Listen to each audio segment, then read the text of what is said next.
I want to show you all the commander decks I'm playing right now. This time we have Galea, Kindler of Hope. A 4/4 legendary creature elf knight with vigilance. She lets you look at the top of your library at any time. And on top you can cast aura and equipment spells that lie on top of your library. The codename for this deck is Galea All Swords, because I run all the swords you can imagine.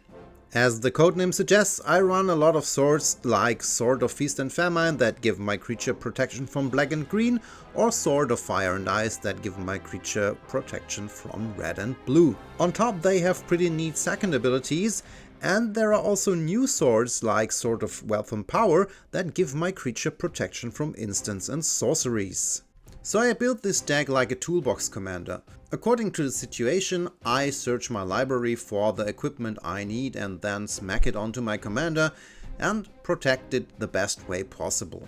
Therefore, I need to run a lot of tutor effects. Of course, the original tutors like Enlightened Tutor, Mystical Tutor and Worldly Tutor, but also other tutors that let me get exactly what I need in the right situation.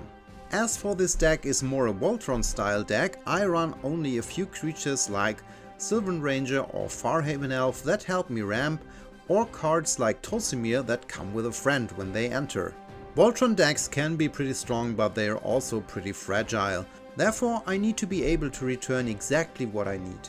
Cards like Noxious Revival put the card on top of my library, but in my case that's exactly what I want, because if I choose an equipment, I can cast it immediately from the top of my library. Then I run one or two cards like Triumphant Reckoning that get me back nearly everything from my graveyard. And last but not least, one of the most powerful cards in my deck that is still left from the precon is Mantle of the Ancients, an aura enchantment that when it enters and enchants a creature, I can get back any number of equipments I want from my graveyard and smack it onto one creature.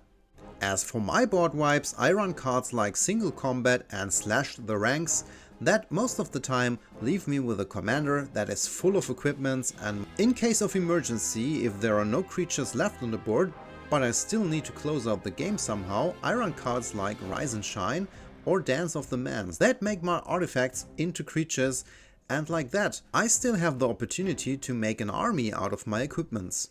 And because it's an equipment deck, it's only natural that my finisher cards are also equipments. Cards like Blackblade Reforged and Excalibur Sword of Eden can win the game on their own. Now, if you want to see the full deck list, head over to architect.com and search for Sägenhäft TCG. And until then, there is only one thing left to say: this is the way. Sort of.